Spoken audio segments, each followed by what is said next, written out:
நீங்க எத்தனை வருஷமா ஸ்கின் ப்ராப்ளம், தோல் பிரச்சனைக்காக மருந்து மாத்திரையும் கிரீம்களையும் போட்டுக்கிட்டு இருக்கீங்க? மருந்து போடும்போது மட்டும் சரியா இருக்கு, நிறுத்தினா மீண்டும் பிரச்சனை வந்துடுதா? அப்படின்னா இந்த வீடியோ உங்களுக்காகத்தான்.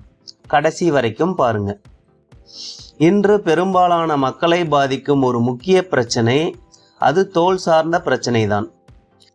சமீப காலமாக தோல் சார்ந்த பிரச்சனைகள் மூலம் பலரும் பாதிக்கப்படுவதை பார்க்க முடிகிறது. தோல் சார்ந்த பிரச்சனைகள் மற்றும் அதன் பெயர் பட்டியலையும் நான் இங்கே கூற விரும்பவில்லை. காரணம், பெயரை படிக்கும் போதே பலருக்கும் பதட்டம் ஏற்படும் என்பதால் பொதுவாக தோல் பிரச்சனை என்று கூறுகிறேன். தோல் பிரச்சனைக்கு பல ஆண்டுகளாக மருந்து சாப்பிட்டும் பலவிதமான கிரீம்களை பயன்படுத்தும் போதும் தற்காலிக நிவாரணம் மட்டுமே கிடைக்கிறதா? பயன்படுத்துவதை நிறுத்தினால் மீண்டும் பிரச்சனை ஆரம்பிக்குதா? இப்படி நடக்க காரணம் என்ன? பெரும்பாலான மக்கள் செய்யும் தவறு என்ன தெரியுமா?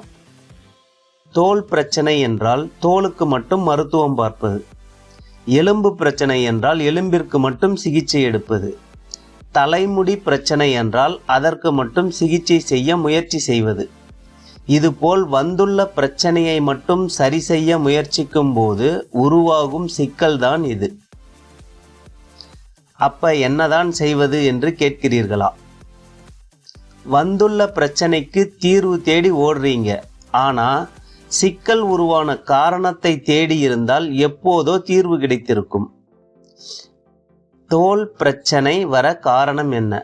அதன் மூல காரணத்தை சரி செய்யாமல் பிரச்சனைக்கு மட்டும் சிகிச்சை செய்வதால் வாழ்நாள் முழுவதும் சிகிச்சை தேவைப்பட்டு கொண்டே இருக்கும்.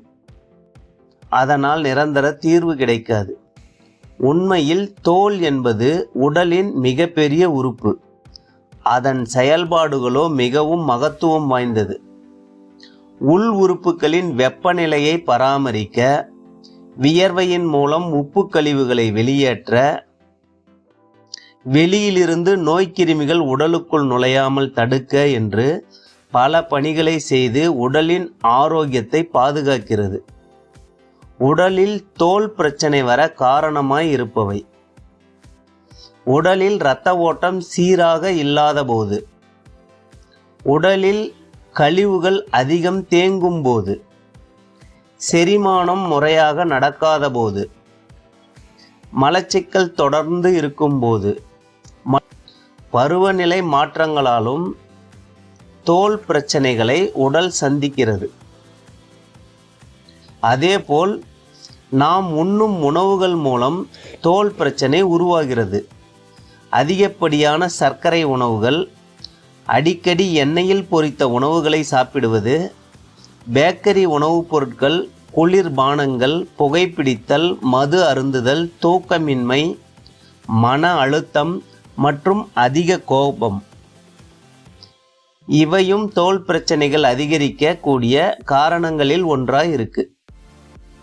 ஒரு முக்கியமான விஷயத்தை புரிந்து கொள்ளுங்கள். தோல் பிரச்சனை என்பது ஒரு தோல் நோய் மட்டுமல்ல. அது உடல் கொடுக்கும் ஒரு எச்சரிக்கை சிக்னல். உடல் இயக்கம் சிக்கலில் உள்ளது என்று சொல்லும் ஒரு எச்சரிக்கை அறிகுறி. உடல் வெளிப்படுத்தும் அறிகுறியை மட்டும் சரி செய்து கொள்ள நினைப்பது என்பது கொதிக்கின்ற நீரில் குளிர்ந்த நீரை ஊற்றி தற்காலிகமாக கொதிப்பதை நிறுத்துவதற்கு சமம். நிரந்தர தீர்வுக்கு அதன் மூல காரணம், நெருப்பை அணைப்பதுதான் சரியான தீர்வாக இருக்கும். தோல் பிரச்சனைகளை மறைப்பதை விட காரணத்தை கண்டறிந்து அதை சரி செய்வதுதான் உடல் ஆரோக்கியத்திற்கு நன்மை பயக்கும். பொதுவாக உடலில் ஒவ்வொரு உறுப்பும் ஒரு பாகத்தை தன் கட்டுப்பாட்டில் வைத்திருக்கும். நம் பாரம்பரிய மருத்துவ கோட்பாடுகளின்படி சிறுநீரகம் மட்டும் 3 உறுப்புகளை தன் கட்டுப்பாட்டில் வைத்திருக்கிறது என்பது உங்களுக்கு தெரியுமா? உடலின் வெளிப்புற தோல், உடலின் அனைத்து எலும்புகளும் மற்றும் தலைமுடி, இவை 3ம் சிறுநீரகத்தின் கட்டுப்பாட்டிலேயே இயங்குகின்றன. இந்த 3இல் எதில் பிரச்சனை வந்தாலும் முதலில் கவனிக்க வேண்டியது சிறுநீரகத்தை தான். சிறுநீரகத்தில் தற்போது வந்துள்ள பிரச்சனை என்ன என்பதை கண்டறிந்து விட்டால் மேலே குறிப்பிட்டுள்ள 3 உறுப்புகளில் என்ன பிரச்சனை வந்திருந்தாலும் அதை நிரந்தரமாக குணப்படுத்த முடியும். பயம் மற்றும் பதட்டம், இந்த 2 உணர்வுகளை கவனமாக கையாளுங்கள். ஏனென்றால் சிறுநீரகம் பலவீனமடைய இந்த 2 உணர்வுகளும் காரணமாய் இருக்கிறது. எங்களுடைய அனுபவத்தில் பாத நரம்பியல் சிகிச்சை, அக்குபஞ்சர் சிகிச்சை, வர்ம சிகிச்சை போன்ற சிகிச்சைகள் மூலம் நரம்புகளின் செயல்பாட்டை ஒழுங்குபடுத்தும் போது இரத்த ஓட்டம் சீராக செயல்படும். அதன் மூலம் உடல் கழிவுகள் முறையாக வெளியேறும். பசியை தூண்டும், தண்ணீர் தாகம் எடுக்கும், இயல்பான உறக்கம் வரும். அதன் மூலம் நாள்பட்ட தோல் தொடர்பான பிரச்சனைகளிலும் சிறந்த முன்னேற்றம் ஏற்படுவதை பார்த்திருக்கிறோம். எங்களின் சிகிச்சை முறையில் அனைவருக்கும் ஒரே மாதிரியான பலன் கிடைக்கும் என்று கூற முடியாது. ஏனென்றால் ஒவ்வொருவரின் உடல் செயல்பாடும் வெவ்வேறு என்பதால். ஏனென்றால் ஒவ்வொருவரின் உணவு பழக்க வழக்கமும் வாழ்க்கை முறையும் வெவ்வேறாக இருப்பதே இதற்கு காரணம். தோல் ஆரோக்கியமாக இருக்க சில எளிய வழிமுறைகள். தினமும் போதுமான தண்ணீர் குடியுங்கள். மலச்சிக்கல் வராமல் பார்த்து கொள்ளுங்கள்.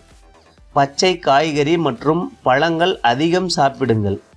அதிக எண்ணெய் மற்றும் சர்க்கரை உணவுகளை அடிக்கடி சாப்பிடுவதை குறையுங்கள். தினமும் சிறிது நேரம் நடைபயிற்சி செய்யுங்கள் அல்லது குழந்தைகளோடு விளையாடுவதற்கான நேரம் ஒதுக்குங்கள். யாருக்காகவும் எதற்காகவும் உங்கள் தூக்கத்தை தியாகம் செய்யாதீர்கள். ஏனென்றால் உடல் ஆரோக்கியத்திற்கு போதுமான தூக்கம் மிகவும் அவசியம். மன அழுத்தத்தை குறைக்க மகிழ்ச்சியாய் இருப்பதற்காக நேரத்தை ஒதுக்குங்கள். தோல் பிரச்சனையுடன் காய்ச்சல், அதிக வலி, இரத்த கசிவு, முகம் அல்லது கண் வீக்கம், சுவாசிப்பதில் சிரமம் போன்ற அறிகுறிகள் இருந்தால் உடனே மருத்துவரை அணுக வேண்டும். தோலில் பிரச்சனை என்றால் தோலை மட்டும் கவனிக்காமல் அதற்கு காரணமான உள் உறுப்புகளின் செயல்பாட்டை ஒழுங்குபடுத்துவதன் மூலம் ஆரோக்கியமான வாழ்விற்கு அஸ்திவாரம் அமையுங்கள். இந்த வீடியோ பயனுள்ளதாக இருந்தால் உங்கள் நண்பர்கள் மற்றும் உறவினர்களுக்கு பகிருங்கள். உங்கள் சந்தேகங்களை கமெண்ட் பாக்ஸில் பதிவு செய்யுங்கள். மீண்டும் ஒரு பயனுள்ள மருத்துவ குறிப்போடு உங்களை சந்திக்கிறேன். நன்றி, வணக்கம்.